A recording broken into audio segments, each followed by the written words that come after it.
Good evening and welcome to Tour WATOPIA Flamme Rouge Racing in partnership tonight with ZMS Esports and the Virtual Velo Network. And don't worry, I'm not on my own tonight. I'm going to be ably joined by guest host and race organizer Richard Vale. Richard, welcome to the show. Hi, Simon. Yeah, pleased to be. Going to try anyway and just sit. I need to look up a bit at the camera. Need to, looking forward to see how they're going to go. It's going to be quite taxi going around this course today. Well, you're in trouble now because the racers who are racing tonight, I mean, this is a tough challenge, but they're going to know what you look like. So if they see you in the street, you're the sadistic man behind this tour, then you're the one that they've got to come and find. But I think we're going to have a little bit of an overview. It's 353 kilometres over 8 stages and 9 days, Richard, in total. I think it's 4,500 meters of elevation in total. This is stage 4 tonight. We're in Innsbruck, but I think we should have a quick look at the stages that the riders have done so far, first of all. And it's nice to see, Richard, you've put some of the new courses in here. Stage 1, it started just a few days back with an individual time trial. This is a mass start time trial, Richard. I think that's the way you normally organise these things, but with no draft. And this was on the new Coast Crusher course, so part of that new route, which I think starts in the jungle and then heads along the coast, if I remember rightly. Yeah, it's a good hour's test, wasn't it? So, I think people enjoyed that first hour of FRR this particular series, and I think it's something that actually is to take forward into other series. So. Yeah, so we started the 2nd of January, so people were still, I don't know if the word fresh, but fresh off the festive break, let's put it that way, in the New Year festivities. So that was quite a rude awakening. But yeah, so the riders did that in about an hour. Then we moved on to stage 2, and then again, that was WATOPIA. I think this is also a new course. You've called this Breaking Point. I think this is the Big Ring course, but quite a long one again at 41 kilometres. A points race this time. Yeah, I mean, plenty of sprint. I mean, I think we're quite down for climbing. What I've tried to do on one is actually try and keep as many people in the hunt for as long as possible until we actually get to something that breaks it. So sprinters have often been a bit left behind on this one. So plenty of opportunity on stage 2 that was there to, get legs going. That's what that was all about. And then yeah, absolutely. And then for stage 3, you threw in there and back. You've called this is the WATOPIA out and back course. This is a course, of course, we are going to be doing in the Zwift Racing League in round 3 as well. I did speak about that this morning on the wrap when we were reviewing the Zwift Racing League. I've got recons coming soon for that as well. But this is a really tough course because you've got quite a flat section, if I remember, through the desert, but then you've got the volcano climb. And then you've got the KOM also through in there. So this is really where the climbing starts, I think, yesterday. It was yesterday for stage 3. That was 42 kilometres, 330 metres of elevation. And then we're here. Not much rest between these first 5 stages, Richard. But stage 4 today, we're in Austria, in Innsbruck specifically. This was the 2018 UCI World Championships course. Stage 4, another points race, Richard, and an interesting course. Absolutely. Just looking at the out and back again, starts to ramp it up a little bit. Just something to kick it up. Nothing too drastic in there, but enough to make a bit of a split, enough to make a little bit more of an e-gap in there for people before we hit today. And obviously Austria and Innsbruck a bit to offer. When we look at Innsbruck and we designate the snapper as a sprint, so we kick that out of the comms, so it pushes the pace a little bit, and then we dash up the hill at the end. Yeah, absolutely. We'll talk about that when we get onto the course, and then tomorrow, no rest day again, but tomorrow we're back in to accelerate to heaven. I guess arguably this could be classed as the king or queen stage, although I see there's a bit more coming. But this is the one that's going to finish up the Alpha course, so over 1,000 meters of elevation, 44.5 kilometers. Then we move on to stage 6. This is the Zwift Gran Fondo course. This is the longest one of the stages, 62 kilometers, 850 meters of elevation. So still not a flat day for that one. That's an interesting course. We then go back for stage 7 with the individual time trial. There's got to be a rest day in there somewhere, Richard. So where does that come? Is that coming between stage 6 and 7 or 7 and 8? You're going to get that on Monday. Obviously with New Year, we couldn't, I thought it was a bit harsh for me to start it on New Year's Day. So we pushed it out a day. We normally go Saturday to Sunday, but ZRL sort of, ZRL actually, pushed back a bit. We've got a little bit of space to run into the week afterwards. So rest day Monday, but so we've had a good 6 hard stages to warm those legs up before we hit Tuesday. To say the least. And I mean, this is absolutely, I know I've said this before, but a rite of passage sort of stage race in my eyes on the Zwift platform. And then we're going to finish stage 8. This is another points race.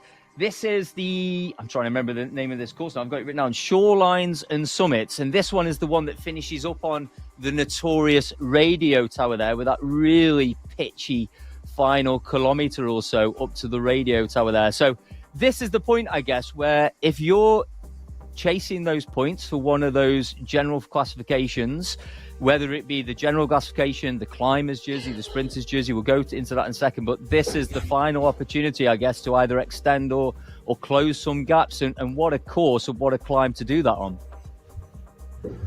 I think that the last couple of ones that we've started to use EGAP, when GC was decided by a handful of seconds, when we thrust people racing each other up the radio mast, the radio tower, that can change there on the last kilometre. In the last Flamme Rouge part of this particular tour, everything can change up that last kilometre. So we'll see where they go to. So that's so those are the 8. There. So those are the 8 stages. Like I say, today, stage 4, we're in Innsbruck. Let's take a look at the categories of riders that we've got, and then we'll talk about some of the jerseys. So we've got 9 categories for the men now, and I think it's 7 for the ladies, if I remember rightly. 10 and 7, yeah.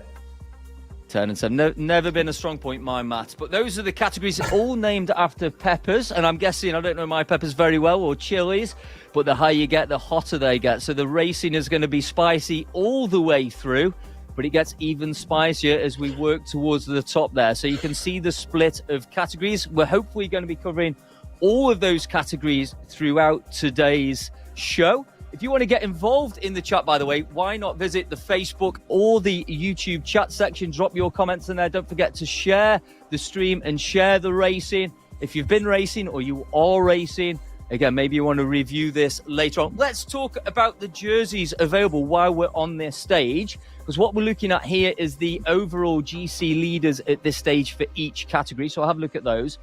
But we've got the GC. We've obviously got the overall time, which is what you've focused on historically. But we're also now really focused on this EGAP, which is an innovation of yours, Richard, which basically means, I guess, that it doesn't matter which time slot you're in. If that time slot is slower or faster, it doesn't really affect the EGAP because it's taken off the finishing time behind the first finisher in that race in that particular category. If I understood that correctly, Richard?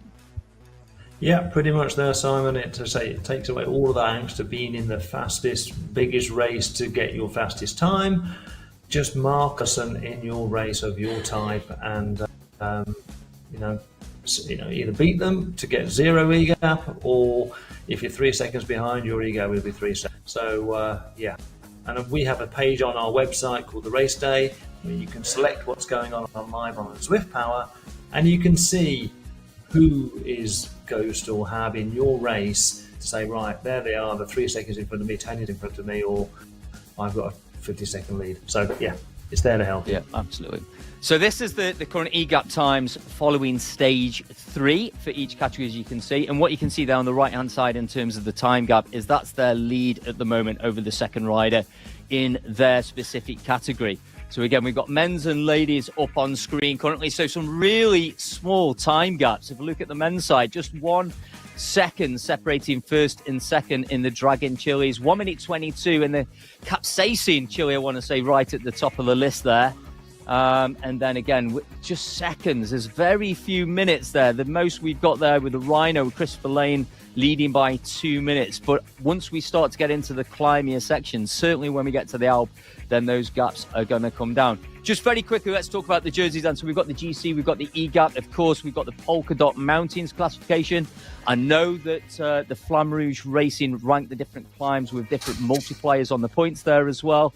And then, of course, we've got the sprint classification with the green jersey. And again, all these results are available over on the Flamme Rouge Racing website. So at the end of the day, at the end of today's stage, don't forget to go and check out the results in all the categories there, including the team results. We will try to give some results at the end of the show, certainly as riders cross the finish line, but don't forget to go and check that website after. Not forgetting, Richard, you've got this combined jersey. So whether it's finish line points, climbing or sprints, there is this combined points jersey as well. So it's kind of the best all-rounder is what you're thinking of there, Richard, right?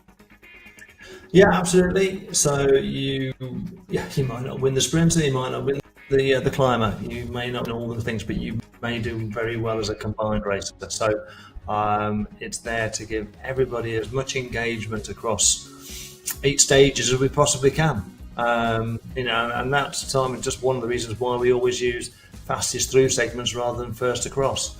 When we look at any of the species, because wherever you're on the course, you've got a chance to be able to do something rather than there we go, it's all gone now. Speaking of the course, let's get a quick look at the course first of all.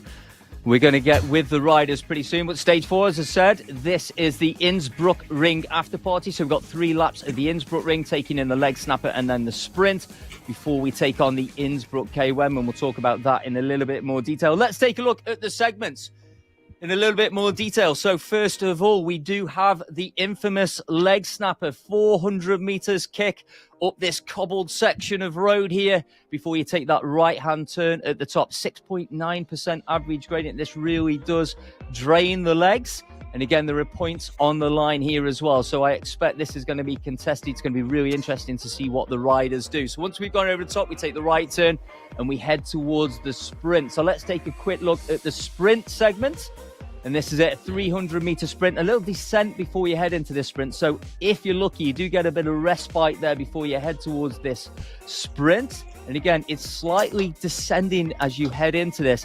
Traditionally, we have seen riders on this take a breather, but with the way these new pack dynamics are playing out currently, then that is not always the case. And then let's move on to the final segment of the day, the big one, the KOM. Of course, and this is it, just over 7 kilometers, 7.4 kilometers. This is going to start approximately 30 kilometers into the race. Elevation gain of 400 meters there, 5.4% average gradient for this one. We've done this. There are sections that you can draft on this, but then there are sections where it's all about you on your own, pushing those pace. And I do expect there to be some splits. I know there's going to be a big field across all categories, but I do expect to see some splits in the field. So I think it's about time we try and get on course with the riders, because pretty soon, 5 kilometers into the race, we will hit that first segment. As you can see, we are going to be covering all categories today, as much as possible. So in the top right-hand side, top left-hand side of the screen there, as we look up, we've got category A. They are currently 4 kilometers into the race, 5 minutes of racing. There's a race lead, so we have got a rider out in front here currently. That's one of our riders from Belgium, just getting on to the cobbled section there. So he's not too far off reaching the foot of the first time of asking of this leg snapper. Richard, tell me you've raced this course before, right? Countless times. 10:30 this morning for start. I tell you, my legs decided that they were not going to help me going up the snapper this morning. They felt as heavy as they'd ever been. People go out there at some ridiculous numbers. I think what we found though on the technique on this one has been bad there is that they're going hard on the first one and then sitting in and saving themselves for the big last climb. Yeah, absolutely. So we're sat on with, this is the jersey I use actually in our level racing team, but we're starting to zigzag around the cobbles now. So we are very, very close, just 100 meters away from the foot of this snapper. But remember, this is all about FTS on these segments. So we're just going to cross over this river here before we hit the foot of that climb. Looking at the lead here, it looks like, oh, we've got a decent lead here. We can see the lead rider already at the foot of this segment on this leg snapper, this 400-meter kick up the line. The chasing group not too far away. Nice, steady, composed pace here, but we can see the riders out the saddle, so pushing a few more watts there, but we can see that gap being closed by this chasing group. Be interesting to see how many riders we've got in this group as the FTS kicks in here. Riders really pushing through to the front as we take on this first time of asking. And it is J-Lar, Capsaicin rider here, pushing the front, pushing the pace. And again, generating a gap there from Van Haren. One of our CRP riders there, one of our Belgian riders, followed closely by Donnelly there from Canada, one of the team members from Rhino. Looks like we've got a little bit of separation at the top here. 3 riders just out in front. And 2 riders, Toby and Griff, just trying to close this gap to the front here. Toby there, riding the same jersey. Yeah, sorry, go ahead, Richard. Yeah, I was going to say, Jay Lai, he was end of stage 3. He's second in GC in Cap. So, again, pushing pace up front. Oh, fantastic. So we're just on this descent section here, heading towards the first sprint segment. So the gap between these 2 segments is pretty small. 6.8, we hit this first sprint. So just another 700 meters until we get to that sprint. We head back down to the river, take the left-hand turn, and then you'll start to see the banner in the distance. It's a little bit blind to start with. You'll see we head round to the left, and then we should see the banner start to come in the distance. This runs right alongside the banner here, the river, should I say.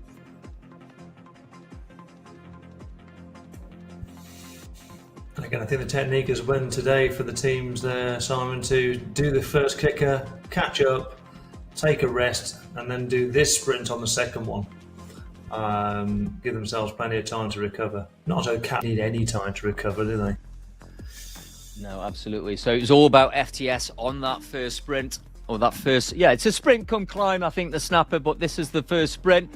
I think you're right, it does look, well, we got some riders just jumping off the front here, maybe save themselves on that snapper to pick up these FTS points. 2 riders really pushing the pace there. Hamilton from Scotland, previously ridden the Flamme Rouge Racing Tours before, and then Bowles there, UK rider from SRT, just rolled over the top on the line. But as I said, this is all about FTS. We will try and bring you these segment positions and segment times as we get further down the race. We're just sat with the Cat B riders currently pushing on the snapper here, and it's Weston from Team NL here pushing the pace. Yeah, Dylan's a big sprinter for the Netherlands team. Obviously getting a little bit of either a bit of lead out or a bit of a push, but yeah, obviously he's won the last 2 sprinter jerseys in the last 2 tours. Yeah, absolutely. Team NL, a good bit of teamwork there, both rolling over the top. And again, they're going to take this brief bit of recovery that we get as we zigzag through the top of town here, head back down towards the river. And then again, towards that first sprint segment, 114 riders in this race currently. Again, a mix of different categories in there. It's habaneros, I think we've got in here. Yeah. You've got habaneros, you've got Scotch bonnets, you've got your K riders. You've also got your very powerful ghost ladies who are joined in here too. So they're quite rare, a bit like the ghost pepper itself, but they are in there. Yeah, absolutely. So again, we're going to head down towards this sprint. Looks like we've got a regrouping, but if you look at that top mini-map in that top right-hand side, just look how spread out these riders are currently. Riders all over the road, starting to zigzag through here. Again, it'd be interesting to see if these B riders, who does have the energy to push through for the FTS on these sprints. I'm with you. I'm not sure this group is big enough to really take advantage there. of coming through the group to get that FTS. But again, 300-meter sprint, this flat, very small increase in elevation. But we're creeping closer and closer. We just sneak around this right-hand turn, and they will see the banner. You can just see the start marker on the right-hand side of the floor there. Be interesting to see just an ATP rider there just rolling through to the front. And that kit that really does stand out along with the WLC kit that we've got. And it is one of the Revolt R riders just pushing through from Canada there. One of the Habaneros being chased by two other riders who seem to spring off the front there. That's Alina, I think it's 50 from the Revo, Team Revo OTR collaboration. And we'll talk about that actually on course actually somewhere. Again, they're all going for fastest. First overs get nothing. It's all fastest times. Yeah. Well, Zed there looked like that was a lead out for a teammate there, because I saw one of the teammates just roll over the top. I think it was Reese and Whitaker that rolled over the top there, both from the same team. So nice bit of team tactics being played out. And we forgot to mention that at the front of the show, but of course this is a team competition too. So there is plenty to play for. And if I remember rightly, there's no limit on how many members you have in a team. But how many riders count towards the team competition, Richard? Yeah, no limit at all. On the mixed competition, the 4 best scoring men and the 4 scoring women. So that's the way the mixed team is. In the men's, it's 8 men. In the ladies, it's the 6 best ladies. So yeah, fair mix. And that collaboration is quite important because there's quite a lot of teams that are either one gender or the other. So the Revo OTR have joined up at the start of this one too to give them that dynamic for the mixed team. Yeah, now this is really interesting in the C category. We've got one rider here just off the front, Creasy, I think it is, from JLP. Looks like he's a YouTuber himself, just already done the snapper, rolling down towards the sprint. So I don't think he'll be thinking about the FTS points as a solo rider here. But he did extend that gap to 3 seconds, I saw there, over the top of the snapper. And again, you look at the C category, and it's really spread out, just pockets, small pockets of riders spread across the road here. So it'd be interesting. I can see a couple of riders just moving up to the back of Creasy here. He is one of those. Luckermann's one of our German riders. R2, another Jalapeno. But again, these riders probably, there's going to be some riders, I think, in this group who are looking just to extend the gap. Maybe need a little buffer before we get to that final climb, that after party sting in the tail that we're going to see, that 7.5 kilometer climb. And indeed, we can see both of these riders here not too concerned. And it's the riders behind punching through. NW there, another Jalapeno from Evo punching in over the top, but Luckermann just holding on. I think it was a little bit late there from Luckermann, although he is pulling that gap out from NW. Great riding there, but we can see a bigger group just 5 seconds back.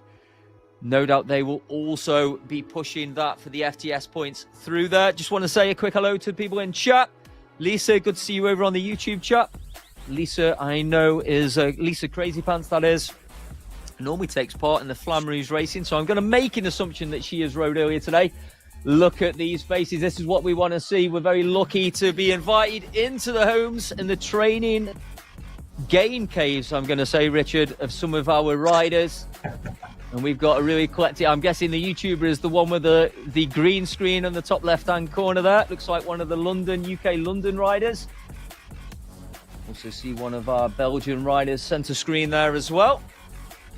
Great to see the expression on some of the faces of these riders. You do your names, guys, actually. Go on, text me on Discord, names. I'm seeing some army cycling kit there, though, which is fantastic to see. And again, riders from all categories jumping into our Discord, prepared to flex those thighs on camera for us. So we're back with the A's, 11.5 kilometers into the race, and we've got some results here. We'll just wait for some of these. It looks like Julian Law took the leg snapper and Chris Bowles took the top space in terms of the sprint there. We'll just wait for some of the other names to update in that spreadsheet. But at least we get an idea. And it was Julian there that you highlighted, Richard, that took that leg snapper first of all. Yeah. But all parity in this group currently. just got Toby here, just sat off the front here from Zwift He's struggling Club. to pull them all. Yeah, well, it's quite a big group still there. Interestingly, the A's not spread out to the road as some of the other categories there. And that's quite a big group. An interesting tactic there, just sat out the front. Doesn't seem to be pushing too hard at the minute to really extend that gap. So an interesting tactic, maybe a bit of team play here. Maybe he's just trying to draw out and incentivize a few riders. Looks like you've got some company there, Richard. What that dog's doing. Just a quick one on that leg there for Mr. Lay. At 33 seconds, I think we popped on the screen. This morning's fastest time today has been 38. 38, wow, that is no slouch up there. Fantastic. I think we've probably got 30 or 40 riders in this group at the moment. Mix of nationalities here. Of course, I was talking about earlier on, this was the course from the 2018 UCI Worlds. In fact, you know, the leg snapper on this, if I remember right, this wasn't added as an actual time segment until maybe last year or the year before, 2022 maybe. So 4 years actually after the course. It always surprised me that leg snapper was not an official segment on this course. But anywhere between 30, 35 to 1 minute is the time I guess we see across the categories for this. It also is not a Strava segment. It's one of those segments which is just too short to be classed as official Strava segment. But we are starting to work our way towards the second time of asking. The second time of asking on the leg snapper comes at kilometre 13.8. So we're 700 metres away from the second time of asking. And again, Richard, I think you said it at the top of the show, it's going to be interesting to see how these riders attack this. You think that they did the leg snapper the first time of asking for FTS. Maybe they're going to take it a little bit easier up this the second time around to really focus on the sprint the second time of asking, right? That's what I think everyone's going to be doing this time. They'll still go hard, but they'll not go as hard. Can't see them doing it, and then all hell will break loose on the next sprint. Yeah. So you raced this morning as well, Richard. So it's good to hear that you're racing as well as organising. I've definitely raced it. I can't really say too much. I've had a bit of a problem over Christmas and stuff, but yeah, it's. I still haven't missed a single stage in 3 years. But yeah, we'll see what they get up to this the snapper. Yeah, here we go. We're getting to it now. We're just twisting through those roads before we cross over the River Inn, as it's known. This is one of the feeder rivers to the Danube. Been doing my geography research here, Richard. Oh, and here we are, the foot of the snapper. That's no good, but geography's quite good then, Simon. Is that what you're telling me? Yes, absolutely. Math's never been my strong. I work in sales, so maths has never been my strong point. But again, there's a few riders really pushing the power in watts here. This does not look like they're sitting back and hanging on. And it's the same riders, or the same team from Wow Wow there pushing the pace. And it's Griff here, one of our Welsh riders, Team NFT. He's really pushing the pace over the top. That looks like a good push. Being chased by Wow Wow and Rhino, one of the Portuguese and German riders there. They did not look like they held back on that climb there, Richard. No, it didn't really, did it? But they're still back there. I think there's a good gap back there. They're all going to come back together. But tell you what, it always astounds me the amount of effort that people put in. Where they get it from, day after day. Clearly need to make ages harder. Well, I noticed that you did reduce the elevation gain in this particular tour, because the tour we covered, of course, before the new year was the Tour Britannia. Of course, that won by Ed Laverack, who we interviewed before we released the videos for this particular tour. But that had 6,500 meters of elevation there. So you've lost you're getting soft, Richard. You've lost 2,000 meters of elevation for this tour. You know, I think there was quite a lot of claims going on from other organs about being the toughest, hardest, and that sort of stuff. So I think we have to make a bit of a point. But equally, I think it just certain countries lend themselves to climbing more than others. I suppose actually Britannia actually made quite a surprise at the end of the day, because it's so rolling and so up and down. But we'll get some more hills back at some point. Absolutely. So this is it. We're heading into the sprint. Richard thinks this one's going to be the big sprint. And indeed, we've got one of the riders pushing early from the BZR. Belgium Zwift Racers here. One of the feeder teams for Abus Synergy. A team, of course, sponsored by my own brand, Level Velo. Got to get that in there, haven't I? But there you go. Again, one of the Cap Racing riders pushing the pace early. Again, interesting tactic there for chasing FTS. My feeling is the riders, rolling through over the top there. Velos, Van Haren there also. Again, Van Wim there from BZR. So that looked like a lead out to me there. A couple of BZR riders rolling in over the top. And again, look at the line. Again, anyone who's new to Zwift, just take a look at the top right-hand corner of the screen there on the mini-map. And those red dots spread across the screen give you an idea of how spread out these riders are. When it bunches up together, they're just one big red mass across the road. We're straight in, thick and fast with the action here with the B riders. 13.8 kilometers, which means they are also at the foot of the infamous leg snapper. Rider going off early there. In the bright yellow kit from the UK, pushing the pace. Berto. That looks like one of the TFC riders. Looking at that kit. Tell you what, when I did this morning, my legs really did not respond to this at all. I just 950 watts. Away. Not even the first time of asking. Maintaining a solid 850 to 950 watts here, 173 beats per minute. That was a great effort, and what a gap was created there over Reese from Evo in the notorious pink Evo kit. Van Daal from Wawa Habanero, again rolling over the top, taking third in terms of across the line. And those Team NL riders, I think those Team NL riders both thinking they did the job the first time of asking, maybe, as you predicted there, looking for the points on the sprint section now. I do expect we've got a slightly bigger group with the Bs here chasing on. So I do expect these riders to be easing off a little bit. And I think as we head towards that third lap, that's when riders have got to start to think about if they need a buffer before we get to that final climb. That third lap is the time to do it. So again, we just sat with one of the riders. Wow. Question for yourself. People are using disc wheels for this. Now, I wouldn't climb on a disc wheel. It's interesting. But, is this a thing of Zwift at the end of the day that it's sort of allowed to, the algorithms allow this sort of thing to happen and work, whereas you use that if you were going up these climbs? I think this climb's a really interesting one because I know you neutralised the bikes for the Flamme Rouge Racing Tours, but wheels are not neutralised. This climb, I think you could get away with the disc wheel. It's not massively steep in terms of gradient. And again, the snap is just too short to have a really big impact from that point of view. I'd say it's more of a sprint than a climb anyway. So, no, it's an interesting choice. I don't think I would argue with that choice too much. And again, maybe you're thinking about creating some separation before you get to the climb. But it's not like a double figure climb, this one. But here we go. Yeah, we're heading into the sprint.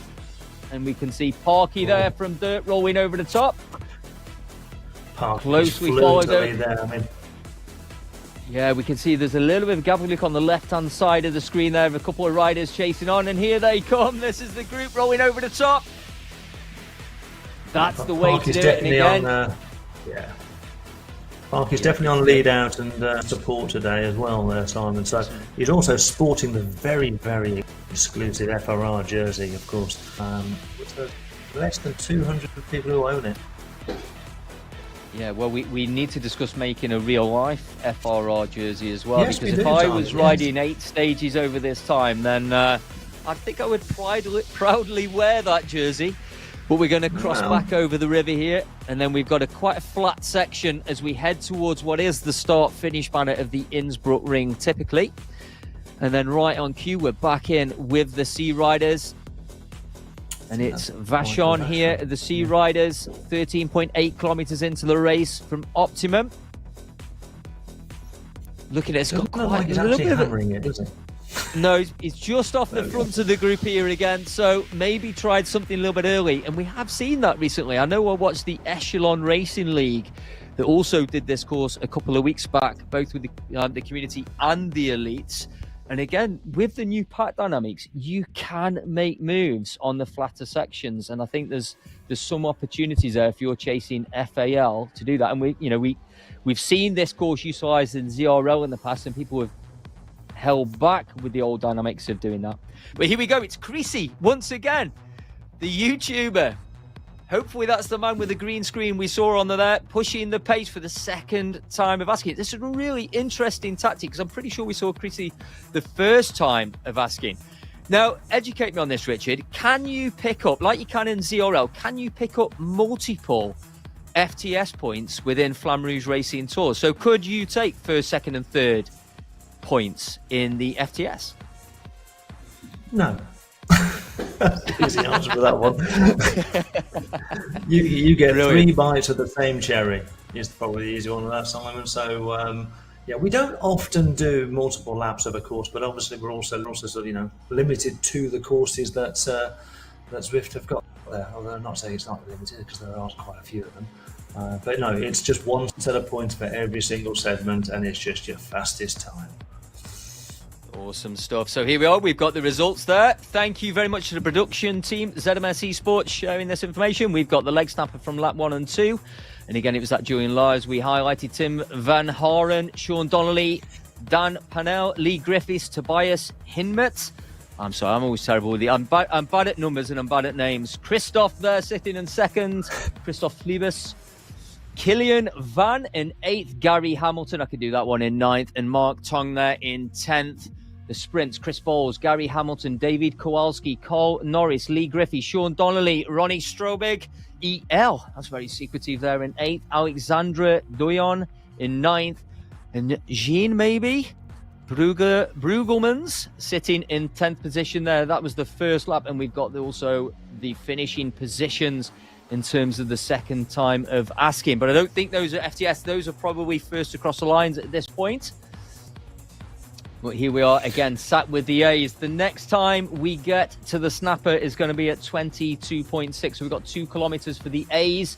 And again, we've got the race distances there. We're currently sat with the C Riders. And of course, they are heading into the sprint. 15.6 kilometers is the point.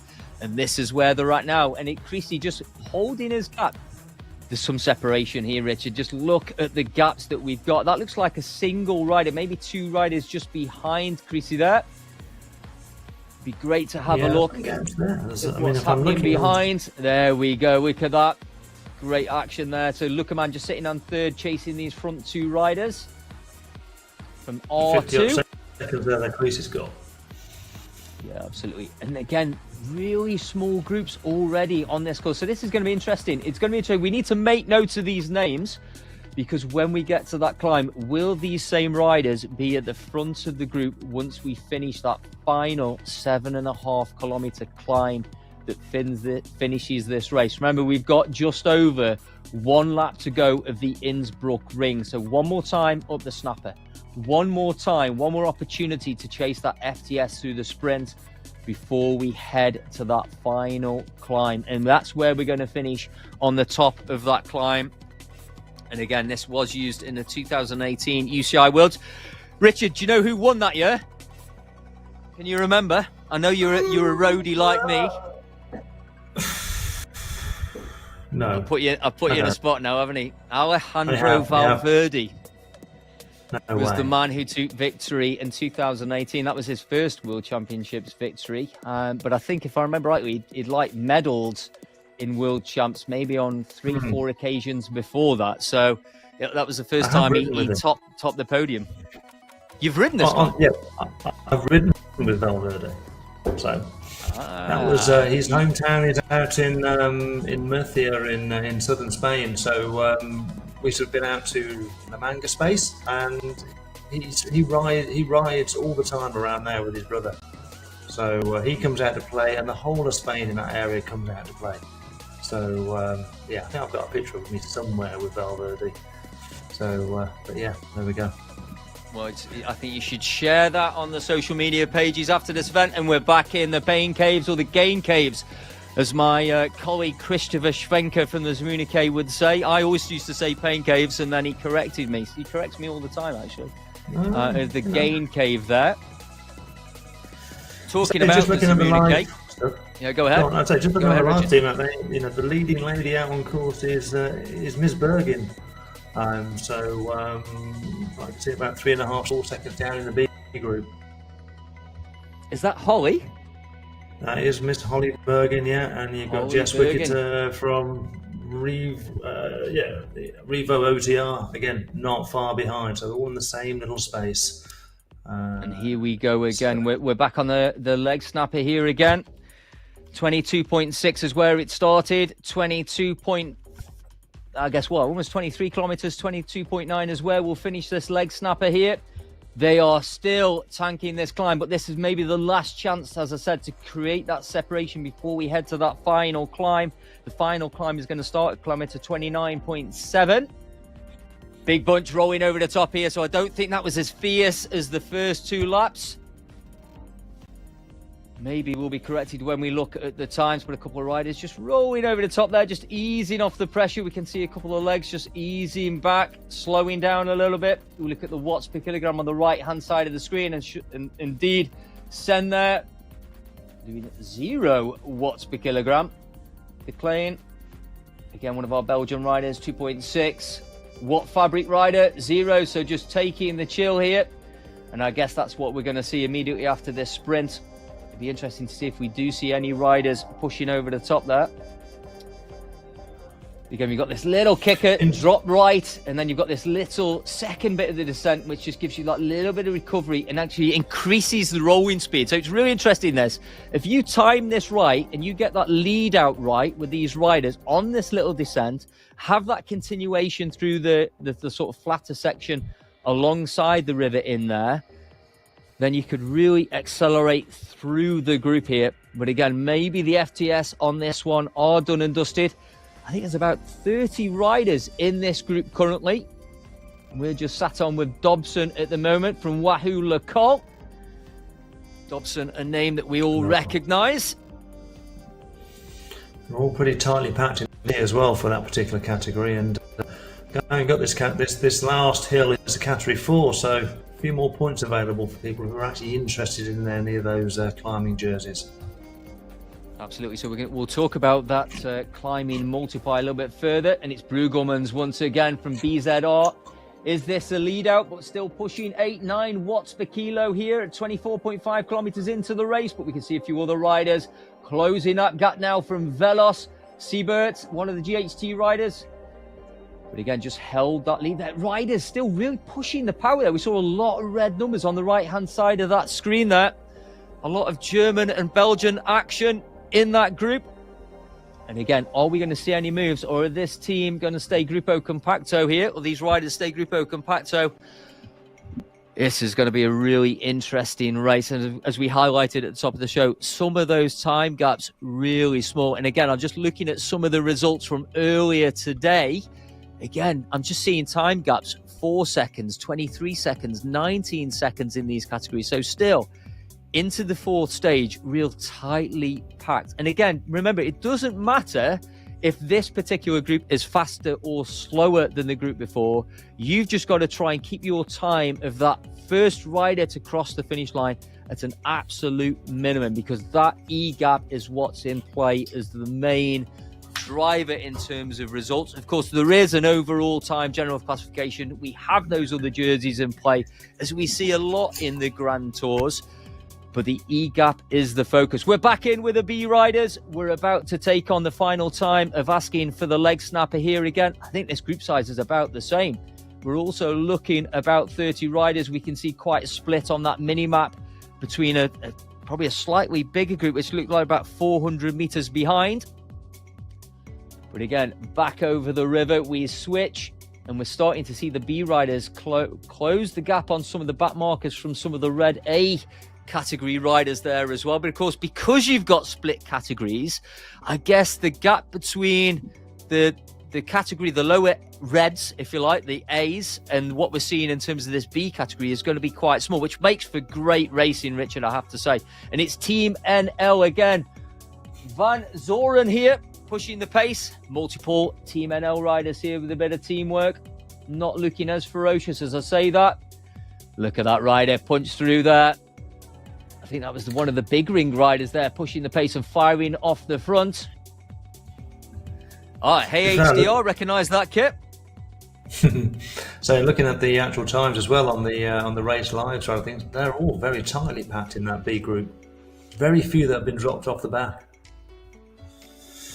Absolutely. So AHDR, typically a sort of Australasian team, I would say, but a rider there.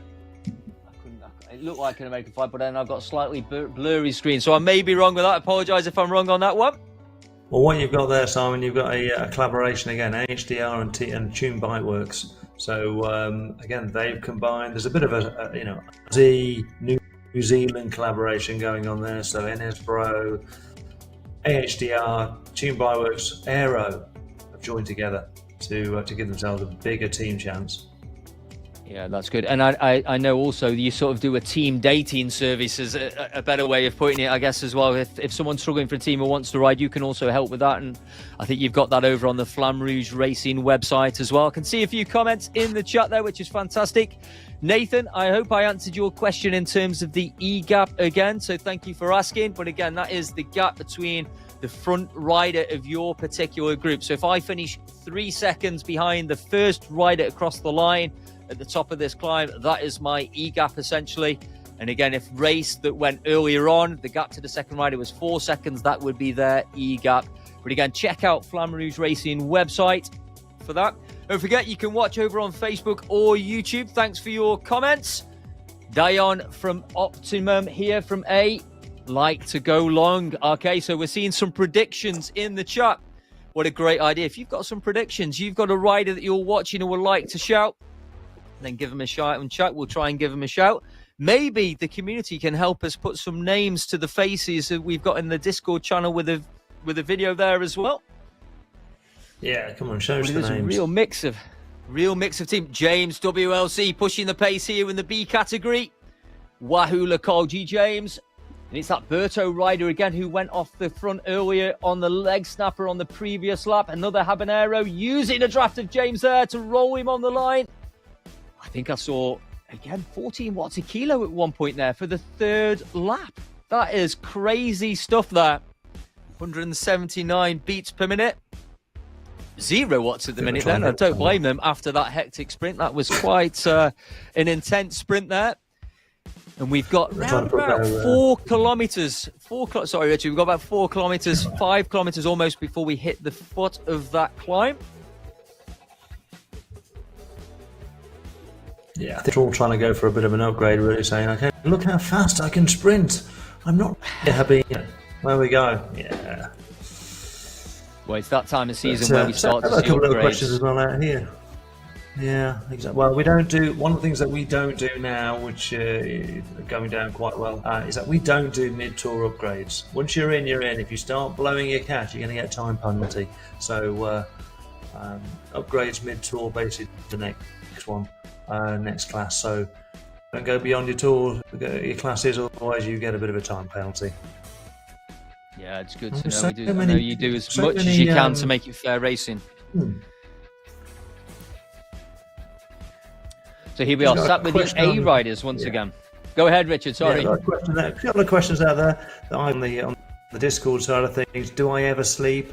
Well, I didn't on Monday night. That was 3 a.m. before I went to sleep then.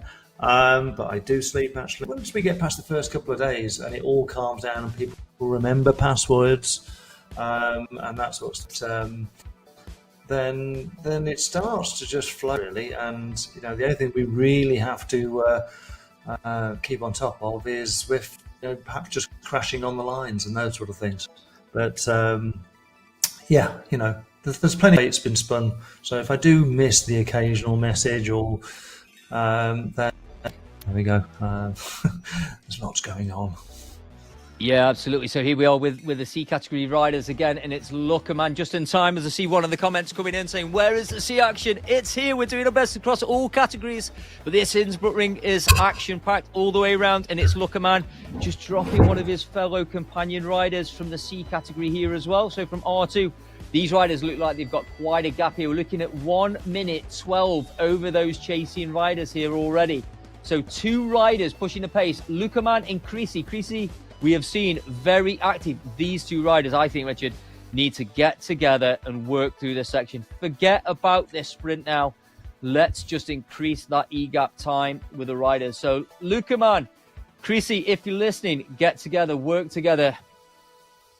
Hopefully there's some chat going in team here, but that is quite a gap. Yeah, if I'm looking on here. So, look, what they got? Oh, yeah, they've got a good minute. They've a good minute on the people behind them. So, it's a good time to have. So we're sat with Max Muller at the moment, sitting in third place on the road, 320 watts. Again, Max also got a bit of a lead over the chasing group here. 167 beats per minute. Really strong but low cadence there at 65 RPM. But you see that with a lot of the Zwifters, the regular Zwift riders and the cycling esports riders, they tend to churn a bigger gear but lower RPM.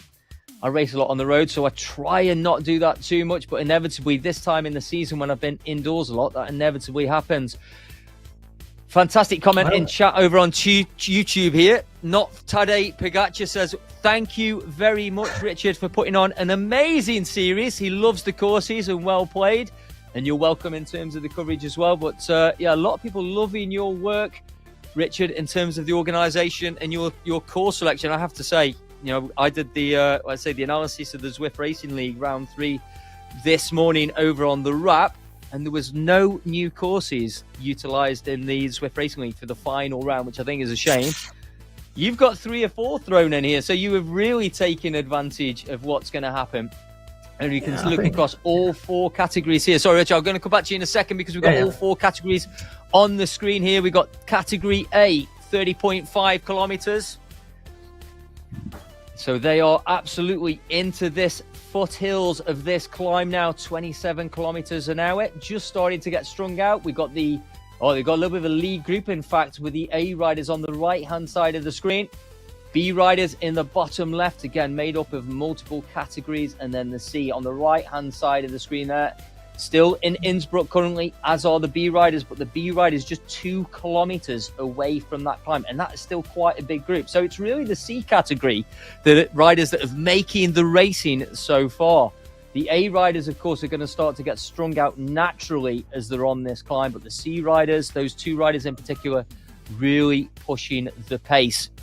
Here we are, look at these faces, some great kit, and an example there, the lower middle screen that we've got of that low driving cadence that we see from our riders. As we up the pace there, he must have just gone over the snapper or just on that climbing section there with that cadence. We must have our streamer in the top left-hand side there in that London kit with the green screen background. I really like that jersey we've got in the middle centre as well there, and what a wheel selection that we've got behind him there as well. That is certainly some garage. So great to see the action. We need to get a level velo jersey on some of those characters, I'm sure. But here we are, category B, 28.4. So we're approaching the foothills of this climb. It looks like we're all together with this group at the moment. I know you mentioned Holly Bergin earlier on as well, was leading the ladies. We'll take a quick look if Holly is still there. Holly famously, of course, did the back-to-back WTRL team time trials. I think she was like a world record holder or a world champion at that point. Notoriously gives me a lot of earache on the social media channels, I have to say, for not yet having a ZRL helmet. But, you know, she's something she never lets me forget, along with, as I said before, Chris Venker, my social media and business partner with the Virtual Velo Network. Talking of Chris Venker and the Communicate, and I also mentioned the Echelon Racing League as well.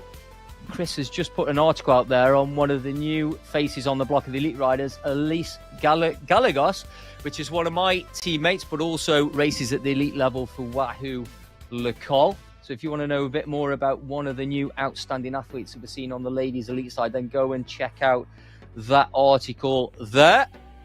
And I have to say, I was a teammate of Elise, but she soon outwatted me and thankfully got upgraded, so I didn't have to chase a wheel on a TTT anymore, which was nice. We also, again, talking to female athletes, myself and Chris, I'm just doing a bit of self-promotion here, did the podcast, the Virtual Velo podcast recently, and we spoke to Ashley Moolman-Pasio, former world record holder, of course, a UCI world champion of cycling esports. Let's get back to the action. Category A, 31.8 kilometres. As we sit in with the Sea Riders who are just coming through the lap banner. So it's not going to be long here until they leave Innsbruck. We've just gone past the pens to go under the banner. And then we're going to be leaving Innsbruck over the bridge, taking that left-hand turn and getting on to this con. Just picking on Elise there, Simon. Elise raced with us all summer, every Friday. She loved racing with the men. And you know, whether it did or it didn't, attributed the racing with her performance when she went to Kona, saying, well, you know, I'm going to put a little bit down to FRR for actually giving me some more power. So well, we can both take a bit of credit there, Richard. I think we'll both take that. Yeah, it's good that you mentioned Kona though, because of course she was second in her age group at the World Champs over at Kona for Ironman triathlete. So what incredible background as well there with Elise. Let's say she also raced the Echelon Racing League, which was on this course, as I said a couple of weeks ago. She was second in that race to the Kristen Kulczynski, in fact. But I also know that Elise rolled Kristen Kulczynski on a climb in another one of the Echelon Racing Leagues. But talking of the Echelon Racing Leagues, so I've got to get this in as well, is the USA National Championships coming up this weekend as well. Same organisers there. So that's, US National Championships. They will be broadcast. That's like a 3-race back-to-back event there. So that's Richmond for a sort of a lumpy race. Then we've got the Bologna Hill Climb and then a crit race around the Okio Crit Course. So it's going to be interesting. But we are back with these two Sea Riders who, I'm glad to say, have come together. So this is Chrissy and Luca Man here from R2 and JLP. Now, actually, no, JLP is the racing category, not the team, right? That's the jalapenos. That's the jalapenos at the end down there. So, again, being in the sea grove, they're the highest amount. So I'd expect to see jalapenos there rather than pepperoncini's great name, or the bell peppers. So, although personally I would love to be a dragon, but I'm never going to be powerful enough to be that ever. We've all got to strive for something. We've all got to strive for something. Well, I suppose technically I could use Asamoah pedals and whap it up 10%, but who would do a thing like that? Let's not talk about that. We're on to the snapper with the A Riders. But in fact, we're looking at the Sea Riders currently because we're still with Creasy, who's still in town. And these two riders look like they're rolling through, but this is the data we've got in terms of the QOM, which is the final after-party climb. It's Luca Man, isn't it, in Creasy? And these two riders are starting to pick up some lap riders. So maybe, I don't know if this is frowned upon, but maybe these riders can also get together I'm assuming these guys have got, unless they're from another race previous, which it looks like they are because they're coloured green, then maybe we can have a slightly bigger group as we go into this climb. I hope that's not frowned upon, but this is a 7.4 kilometre climb. Like I say, not massively steep, because you only gain 400 metres. Of course, that is still quite significant over the duration, an average gradient of around about 5%. The interesting thing, I know we spoke about this was used in the 2018, I promise I won't pull that up anymore, but they actually did this climb like 6 or 7 times back then in 2018. This climb, which was about 20 minutes in duration, it was like they did an opening circuit in the World Champs of 60 to 80k, something like that, and it's one of those again to make it great viewing for the World Championships. That is like multiple laps. And this climb, which is I believe is like a GPS replica of that same climb that they used in the 2018 World Champs, they did 7 times. Now, we've raced this on ZRL, and it's used a lot in different races. I think you've definitely done this a few times before, Richard, but doing it once is enough, let alone 7 times. But I don't want to drop too many ideas for the next Flamme Rouge Racing Tour, but well, you don't really need to do multiple. Well, our World Championship, not then technically to call it a World Championship, but I will, again, will be a lap-based thing. Again, same sort of format, something to break it up, bring it back together, and just keep people out. So that's on the 12th of April. That's an easy one to try and get the whole world into one race at the same time. So we'll see what happens then. Fantastic. We'll look out for more information on that. It is that rider, once again, JLR, that rider we saw very early on, pushing the pace on the leg snapper climb. And indeed, he was there present in the climb as well. So this is Julian La. 350 to 400 watts out the saddle, driving those pedals. I love to see what this guy's like in his gain cave right now.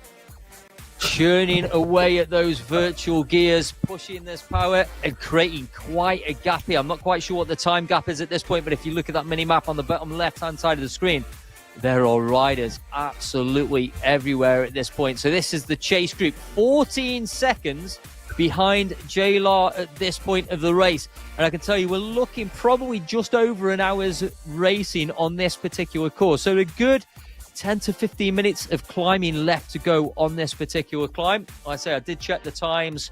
In fact, I think if I look back, the men's top categories in the race previous to this was around just under an hour, I think, Richard. Yeah, it was really. I can go and check for you actually all over there. Well, we've got one of the BL13 riders here on the chase by the looks of it. Vandalar, BL13, of course, one of those teams sponsored by Level Velo. I did see some of the other BL13 riders indeed raced earlier on.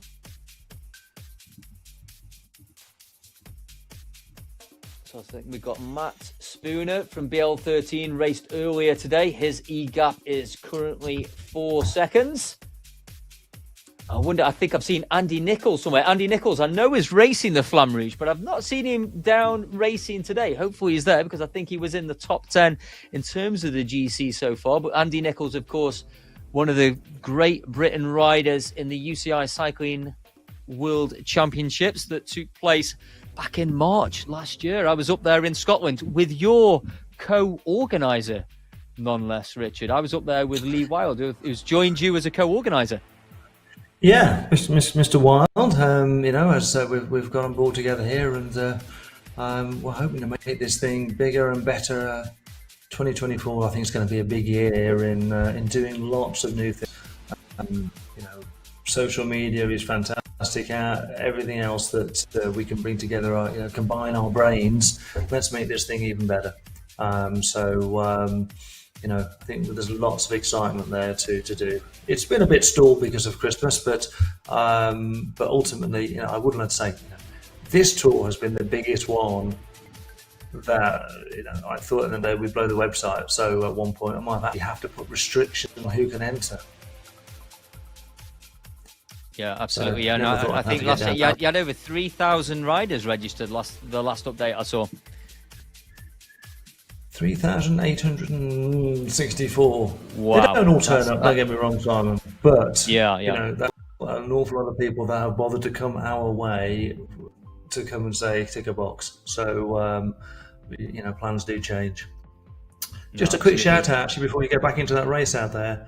Arta put something out there. FRR we put out there. You've said out there enough times that it's the hardest one. I put it out there to be the hardest one.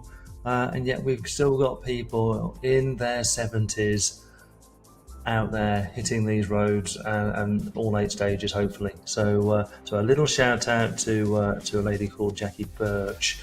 So we'll see whether you can get there on Wednesday night. I hope you do. No, that's awesome. And you're right. We a lot of the time we focus on what's happening at the front. But just look at this. The most exciting race I'm seeing so far is with these C category riders, with Creasy and Lukemans. Creasy is just pushing the pace here and creating a gap over his compatriot when it came to the breakaway. Lukeman there, one of the German riders. But again, that gap is just coming back down to 8 seconds. But these two riders really extended that lead to 2 minutes over Muller. And last time we checked on Muller, he was also solo.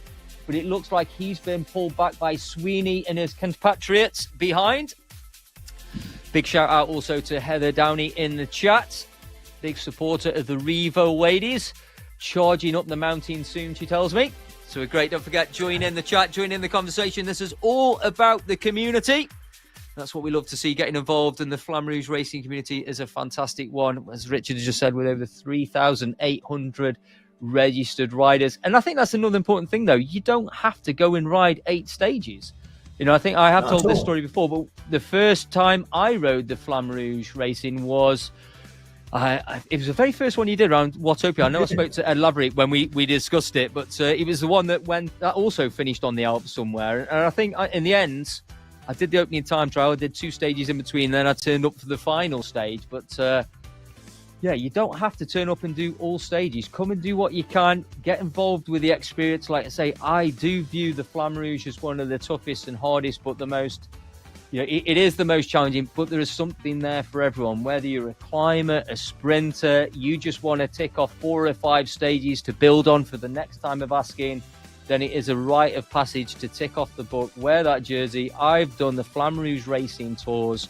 That's what it's all about. Talking of tours, I've got to talk about the Tour de Baduka, which is going to start soon. A 3-day tour.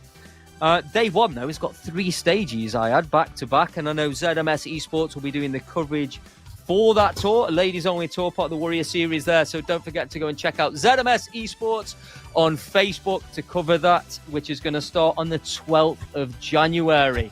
So great opportunity there to watch some elite ladies smash through what has become an absolutely fantastic multi-stage event within itself. And again, plenty of ladies turning up for this, maybe as a warm-up event, maybe for that particular race. Let's have a look across all the categories, though. So our leader, Jay Law, here, currently 45-second lead over the riders. So we're getting closer and closer to the finish here as we roll over the top of this climb. Yeah, this is it. We're at 37 kilometers as we roll over the top. There is the finish banner. And I think given the time gap, I think this is safe to say this is likely the FTS on this climb as well there. Fantastic riding, easing off, taking that jersey on this climb. Great victory there, and quite an E-gap to be opened here from the second riders with TB and Van der Laar. I say so. I think was the BL13 rider. I really hope he doesn't ease too much on the basis that the finish isn't until just round this corner. So... He's safe with his gap. Safe with the gap. It's costing him time. La, what are you doing? It's always worth pointing that out, though, Richard. Just because you go through a banner, if it's not that light blue colour that is the finish banner, or you pop up and see those results in front of you, then absolutely keep riding to that line. And that's exactly, hopefully, what this man is going to do. Nope. Ooh, you've got to keep pushing on those pedals. Even messaging in it. What's the point of me even messaging? That's what the Discord has chat's for. Yeah, they soon realise there again, up the watts, 5.9, searching for that results banner popping up. And it's Van der Laar from BL13, also just rolling 15 seconds behind that. Tell you what, the amount of people that will see a com banner and then suddenly save it is like, oh, would it be I'm not finished? Wait, just say 300 metres left on your course. What we're going to see is that the B and C riders are going to know exactly what they're doing there. They're going to roll over the top and keep pushing all the way to that finish line. I tell you what, there's some comments and some love coming in the chat here for you, Richard, and the FRR series. There's a lot there, Simon. So it's why we do it. If it wasn't absolutely about the love, but equally, I think you've also got to earn it. So, this is 3 years in, so this is quite amazing, really, I think, in the day. For something that started in lockdown as a bit of a, let me see if I can do Hello World on the website. Yeah, absolutely. Well, I remember we did meet, actually, because I didn't realise, but you don't live a million miles from me. So we did meet for a coffee at that point. I think that was the early days as well of you setting up this particular series. So we're going to have to get one of those coffees in, or maybe a coffee ride when it warms up a little bit, because I don't know where you're sat at the moment, but it looks a little bit nicer than the cold studio I am in currently, because Mrs. Braley doesn't allow me to put the heating on. But here we are, riders. These are the right. Look at that, still pushing 4.5 watts a kilo as they roll through that banner in search of that finish line, because there's just a few hundred meters to go there. And we're jumping Andrew back Perkins to the A category riders. Yeah, Andrew Perkins. I saw that name roll through there as well. Kay Norris also pushed over the line. That rider Hamilton, who we saw early on in the snapper, also a little bit further back there. We're a couple of minutes back from those first initial finishing. Unfortunately, that gap probably did reduce given those guys eased back a little bit. Great to hear the shout for these riders. We're going to try and jump back a little bit further down the field to some of the riders, and hopefully we'll pick up some of the B category. Look at that, right on cue. Production know exactly what they're doing here. And indeed, we are sat with these B category riders. They are 34.5 kilometers into the race, just coming up to an hour's worth of racing. A little bit more compact here as well. So if we look at the front rider here from Revo TR, Zena Lufti. I also think that should be Revo RT, but it's Revo TR. Yeah, that's Revo again. Team Revo. I think they're an all-late group from Canada way.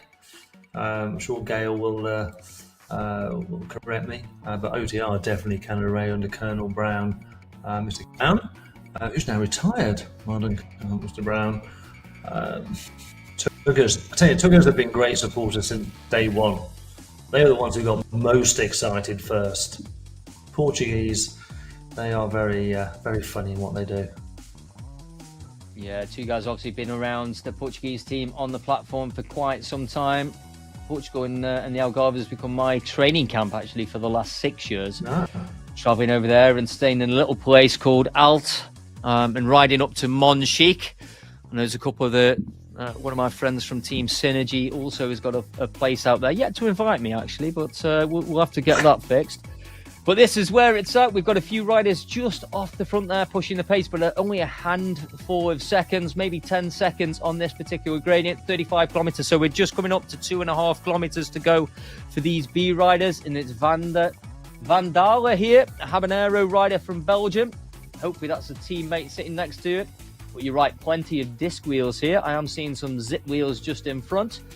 With quite a selection of wheel choice, but again, given the gradient, it never really peaks above 6 and 7%. Most of it is a lot flatter than that, generally 2, 3, and 4. Then I think you probably could get away with it here. But again, there's still quite a few riders here. There's not the big time gaps that we saw with that lead rider with the A's. We're seeing probably 20 seconds between the first rider and maybe 15th rider on the road here. We're just sitting on with Gert de la Cruz at the moment, 250 watts. Again, apologise for this pronunciation. But plenty of Belgian flags alongside the Portuguese flag of Miranda there, who's just been pulled back by these 4 riders. I think my wheel of choice on this, looking at the stars, is just the falls of these DTs. And they still say they're 4-star on draft and 3-star on climbing, so I don't see what's to lose. Although Zena's obviously gone for 202 as their very strong climber. Absolutely. I mean, let's not forget, as one of our listeners has pointed out, that these guys and girls have got to go out tomorrow and do Alpe d'Huez, if I remember rightly. So there's going to be some protein and recovery drinks taking place. Have they? The Alpe tomorrow? Surely not. This is not as bad as France, where we had the Alpine Ventop back to back. Well, yeah, it's the Ventop. I'm not a big Ventop fan. It's I've ticked it off the list, Ventop. But then I have to. You know, I think I have raced that one with you at some point. But yeah, I mean it's not quite as exciting as Alpe d'Huez from my point of view. But yeah, stage 5, Accelerate to Elevate, is going to finish. That's on one of the new courses. That's going to finish up on the Alpe there. And again, we're back on with this lead rider, extending this lead now to 20 seconds almost over the chasing group of 4 riders there, which has the 2 Belgian riders. You know, I'd expect this is where these lightweight ladies really do show them going up here and put the men to shame. So, as Zena's doing. So, yeah, this group is swelling as well. This group was 4, and now we're on to 6 riders in this group. I think the dirt rider Goose was there previously. It looks like another dirt rider has joined the party there. I could just see towards the back of that group.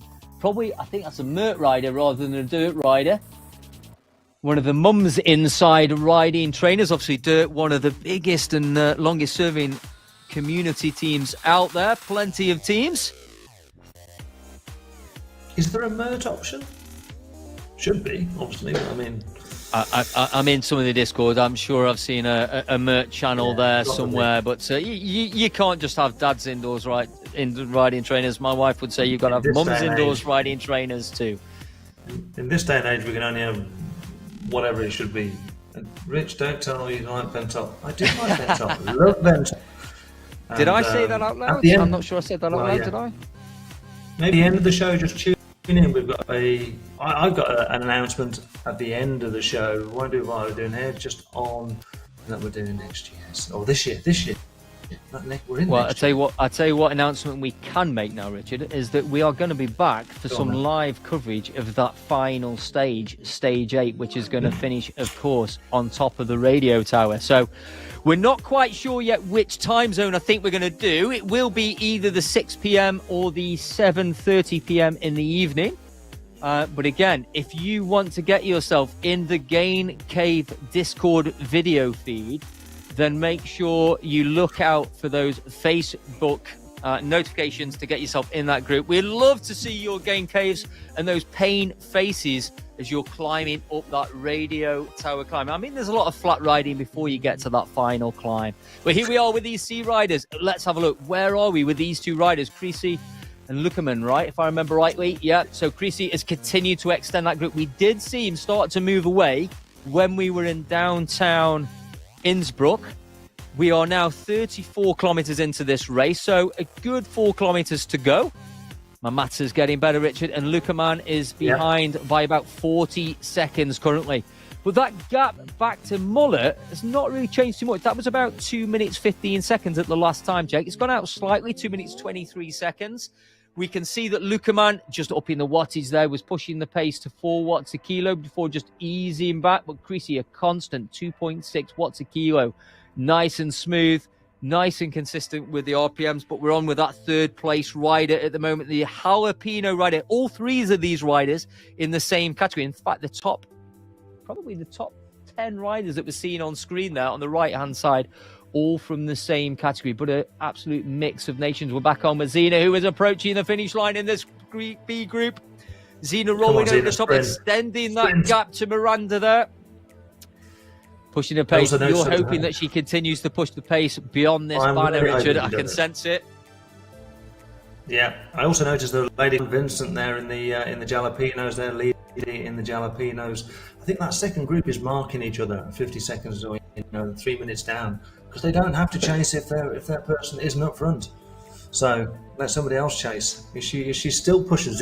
She's listened. Zena has listened. Absolutely. Hopefully some riders have got this live stream going at the same time. Unfortunately, there will be a bit of a delay, but there you go. But 4.5 watts kilo, pushing all to the finish line. We are seeing some orange numbers on the chase here, but I think it's too late to catch Zena at this point. Goose pushing the pace. This is quite close in the top here. 5 seconds between the top 5 riders only. Miranda, our Portuguese rider, pushing the pace over the top, over the finish line. We're with Dave there from Army Cycling, all the way also over the finish line. 100 meters to go here. This was that dirt rider closing that gap. Rolling back through the riders here. So again, these riders rolling through. Yeah. JL from AHDR sitting in 8th position, comfortably 8th with Paolo. On to Jeffrey Johnson, just for the stream. Love it. We're jumping back through the B category here. I say we are looking to bring some A category results at the end of the show, but don't forget you can go and check out those results over on the Flamme Rouge Racing website, should I say. So the finish line at 37.4. We're just flicking back through these riders here. As anyone who's watched these streams, the problem is if you then roll over the line, you then get lost in some of the regular riders in the Innsbruck world. This gap is continuing to go out with Creasy here, 45 seconds over Luckerman. But I think you're right. I mean, that gap, though, is going out 3 minutes 25 back now to Muller. We've got just 2.5 kilometers to go for the lead rider within this particular category. The Jalapenos, as we said, all the people on this screen on the right-hand side from the same category. Jalapeno, it's the same thing. It's spicy, it's warm, and this is where the action has been for me tonight, Richard, in this C category. This is an absolutely fantastic racing. We saw the Creasy name pop up really early on that leg snapper. We saw Luckerman up there. We saw Vincent up there early doors. We saw NW a little bit further down the list there, early doors in those. But it's Creasy who's continued to push the pace. Clearly had climbing legs on the snapper and continued the climbing legs on this final climb as we approach the finish line up the KOM. Yeah, I mean, he's made a massive effort here to keep in. So, I really thought they'd actually bring him back, but he's not. He really hasn't shown any letting up at all. No, absolutely. Luckerman now, this has a chance that this will be over a minute to Luckerman by the time we get to the finish line here. We've got a couple of kilometres to go. It's getting close to the minute now there. You can see the Alps in the back. I'm hoping they're the Alps because, I have visited Austria. I don't think I've been to Innsbruck, but I've definitely been to Salzburg before. And I remember there was a beautiful view of the Alps there. So it's a notoriously hilly. This is the man we saw on screen earlier. This is Dan Creasy. This is the man himself for the C category. Absolutely hats off to you, Dan. I know you got some love and chat in the YouTube chat at the same time. Look at that. He's cruising 180 watts there. Great to put a face to the avatar. That's what it's all about. And the Virtual Velo Network and ZMS and the Flamme Rouge Racing, we want to see those faces. We want to put this digital avatar to a real human. So absolutely fantastic to see that. There we go. Production have given us an even better view here. Fantastic. Someone tell me Creasy is also on YouTube or Twitch at some point looking at the setup there. It looks like that's a proper garage as well to me. London Dynamo. Great to see an IRL team jersey out there smashing these climbs. And what a ride. Like I say, to do what he did on those initial snappers and the sprint segments. Be interesting to know where Creasy is in the standing so far after 3 stages, Richard. I know you're a man for the stats, so we'll give you a bit of time to do that. But this gap, interesting. This gap is just yo-yoing a bit there. That gap seems to have come back down to 30 seconds currently. I did see the watch up there from Luckerman a little bit earlier on. But in terms of Muller, the chasing rider, that's gone to 3 minutes, 22 seconds. That's pretty stable now from Muller to that chasing group. It looks like chasing group of 4 riders behind. This is Luckerman. Luckerman looks like he's pacing one of the B category riders there. And we can see if you look at the top right-hand side of the screen there, you can see we're about 2/3 of the way up this climb. It's a 7.5 kilometre climb in total. So for most of these riders, it's going to be a plus 20-minute climb out the saddle, grinding those gears as we saw with Creasy earlier on. But getting amongst the B riders here and closing some of those gaps. And inevitably, as we said, Richard, there are some places on this course, on this climb, that you can draft. So there is some benefit there. We're sitting with the 4th place rider currently, Verbieren. Dylan, I think you said this was? Yeah, I think we're looking at Dan. He's 8 minutes down in GC, so he's making a bit of an effort to close some stuff up here. And just looking at his results from the previous stages, and I think looking at that, yeah, again, a lot of those 8 minutes were lost in the time trial. So good 5 minutes were lost out of that 8 on stage 1. So maybe came in a little bit cold. Yeah, but obviously we've got a few stages to go yet, and there's plenty of opportunities on these climbs to close that time gap. It's good. We're starting to see some of the riders come into the chat now as well. So Dan Pennell in the chat saying that was rough. He had nothing after the sprint. Zone 4 heart rate at zone 2 power. We can all recognise that feeling. That was a tough, challenging courses. And let's not forget, you've got 3 days of racing in the legs already. Let's not talk about tomorrow's stage anymore. When will we get the first stage with more than 150 kilometres? Nico, I'm glad you put that winky smiley face in there. Yeah, well, it's something I had a dream the other day, which they'll all hate me for, the day of 21 stages, 3,500 kilometres, and 170 kilometres each day. But they all work. No, well, it has, but outside. It's done outside, isn't it? They've been done outside somewhere. There's something that takes place in the summer, I believe. No. Yeah, there is. But tell you what, wouldn't it be lovely to get I think FRR should really try to get a retired professional team to come and join us. What do you think I would take, Simon? I think you should get to work on that if you haven't already. We're going Cavendish. Here we are. Okay, Cavendish is we love to see that. If you can make that happen, then fantastic. But having said that, yes, we want to see the pros. But Dan has made this really fantastic viewing so far with Creasy. Just over a kilometre to go. Hopefully Dan is going to continue to push the pace when he goes through that KOM banner, as well as with all Zwift racing. Until those results come up, you keep pushing the power and keep pushing those pedals. Nice and consistent with the power here from Dan. Amongst the B riders, the Team NL rider just rolling over the front. Be interesting to see if Dan just pushes the power a little bit to close that gap, get on those wheels, use the momentum of the riders around you. Indeed, that's what he did. Just upping that power there, 2.7. Just maintain that 5 metre gap. I think Dan's just coming to Chris Reese at the back of the B group. Yeah, I think you're right. The red rider in front, right? Yeah.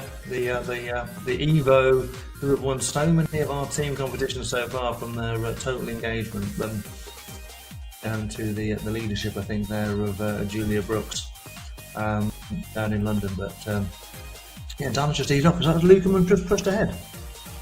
No, Lukeman's still behind at the moment. So that was one of the B riders just ahead there. You know, we can see, I mean, he's certainly pushed his pace, because I still see some red dots on the screen. Here we go. This is the team of Evo. Andrew Malyars, Chris Reese, Freddie Sonderger. I shouldn't have even attempted that surname. I apologise, Freddie. Please forgive me. Julia Brook there. And Pat Wolfe. You're going to have a better go at that than me, Richard? Probably not. No. We are coming up to Chris, though. And just notice that Dornbos up there, just in front, he's the guy who was doing all that lead-out work in the sprinters. So clearly, job done for the team. Job done for the team. Here he is, the man himself, leading the C category, the jalapenos. Look at that pain face, the sweat on the head. Kept the jersey fully zipped up for the camera, though. Rolling over the top. Keep pushing, Dan. You've got to go round this corner yet for another 400 or 500 metres. He's doing it. He's kept that power down, 3.2. In fact, he's up the wattage. He knows what he's doing, this man. He's up the wattage to get a bit of momentum as we get into that -4 descent as we roll round to that finish line. Fantastic. Lukeman has managed that gap pretty well, actually, at 0.3 or 0.37. What am I talking about? 37 seconds. Taking 20 seconds out. 20. He's got 20 seconds back at the end of the day. So, again, good push up. Yeah, I can see Anne Vincent as well down there. Pushing up. So Lukeman gone through the barnet, pushed the pace. Little kick here as he picks up the momentum just to increase the speed, ready for this descent section. We're then, of course, going to be looking at Muller, who I think Muller has absolutely got third place sewn up there. Not too far behind, another kilometre to go for Muller. But great riding there from both Dan Creasy and Lukeman. And here he is. Muller, been solo for quite some time. In fact, I think even before we got over the top, when we saw him at the midway up that snapper, he was already solo at that point. So it's been a long time on the road riding solo. Tried to close the gap on those front two riders, but just continued. Well, in fact, that gap to the riders behind has just come down slightly. I think those riders behind, 40 or 50 seconds behind. We're on with Max Muller. 200 watts, 166 beats per minute. Obviously, the heart rate doesn't always tell the full story. There's a lot that can affect that resting heart rate there. But yeah, congratulations to all the winners who have raced the different time zones today. What time was the earliest race in terms of the GMT time this morning, Richard? 6 a.m. 600. So, yeah, we're out there early. And the last one tonight is 02:30 GMT. So, again, we're pulling people from Auckland in New Zealand to Hawaii. Big shout out to Fat Pineapple and Rambling Turkey. I don't know these names. Where do you get these names from? I'm going to ask you more details about that the next show, please. Make a note of that one.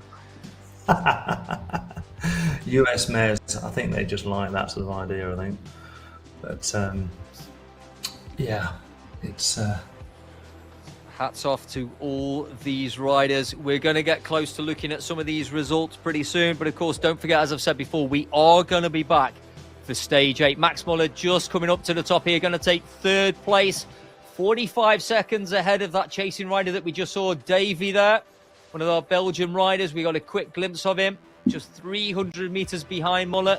But given the fact, as soon as Max rolls over the top of this, it's a little bit of a descent, just 400 metres I think it is to the finish line then. He's not going to close that gap.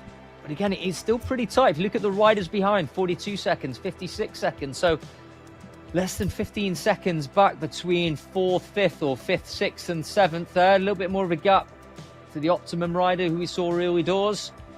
Looks like we've got a bit of a group there, actually. 3 or 4 riders together. Muller's got to keep pushing. Indeed. Interesting, Richard, that it's the lower category riders that clearly got the message about where the finish line was, and those A category riders eased off a little bit too early. So who's tuned into the community? Fantastic to see. It was all Shout messaged out in the pen there, Simon. Absolutely. Shout out in the chat from Anthony Smith in the YouTube chat there, saying well done, Nutty Nolan. Again, shout out to all the riders in any category there. Let's take a look at the results. These are the results from category A. Julian Law, as we saw, rolling over the top, 44 seconds ahead of Tom B. Ronald Van, 59 seconds back on the eventual winner, Julian.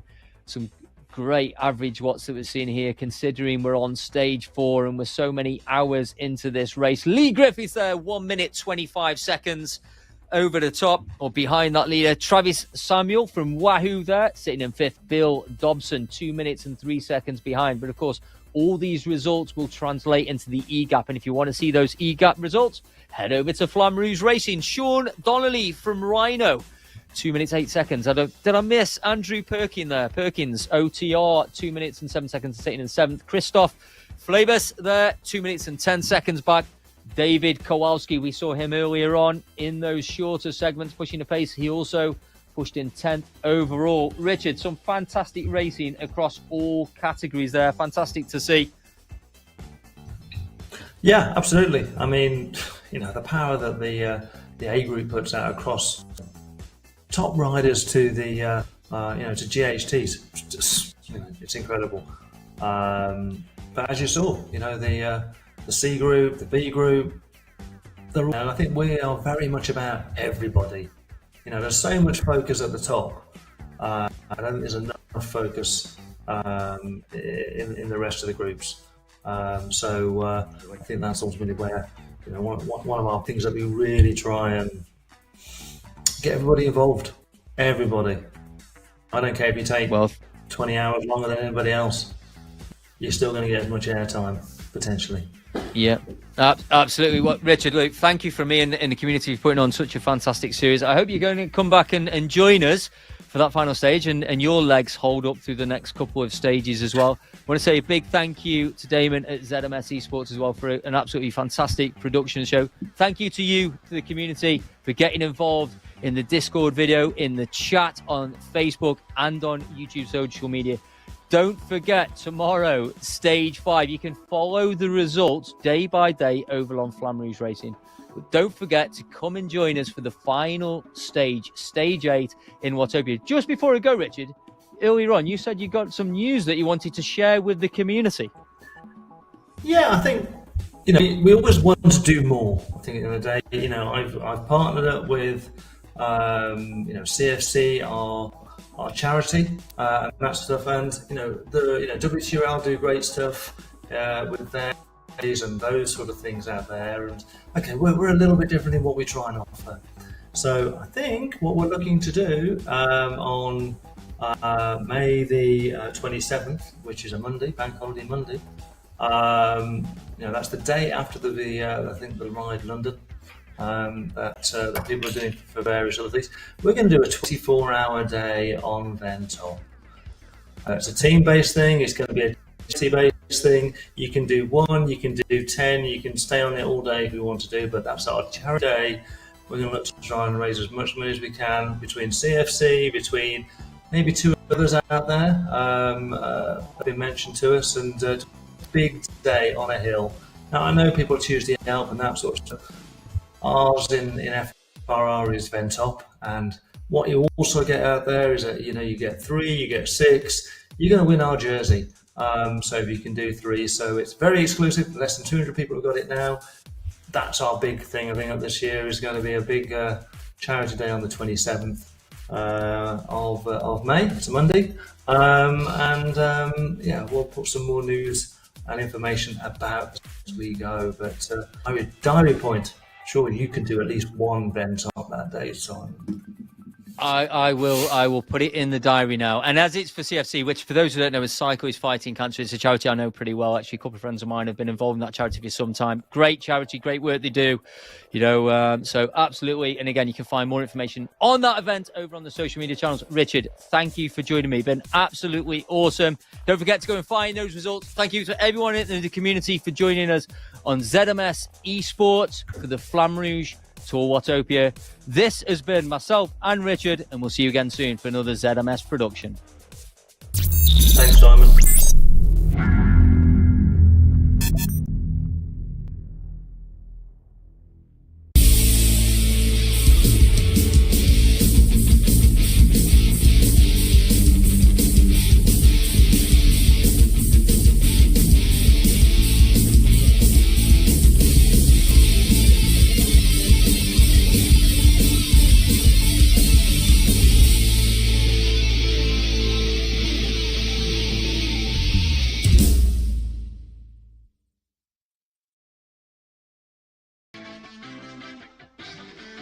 Wow.